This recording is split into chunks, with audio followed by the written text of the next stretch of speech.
El confinament havia accentuat les meves ganes de cuinar. Sempre he estat una bona cuinera. I ell sempre ha valorat molt els meus plats. Li costa expressar-se. És tímid, però jo sé que els gaudeix.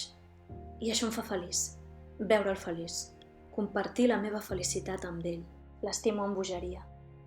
Des que ens vam casar, que cada setmana intento provar una nova recepta. Innovar. Ser creativa.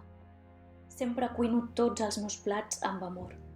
Selecciono amb cura tots els ingredients i si em falta alguna cosa, ho supleixo amb la meva imaginació. És per això que aquell tiberi em va semblar la millor manera de celebrar l'últim dia de confinament. De celebrar-ho amb ell. Demà s'acaba tot. Demà seré lliure.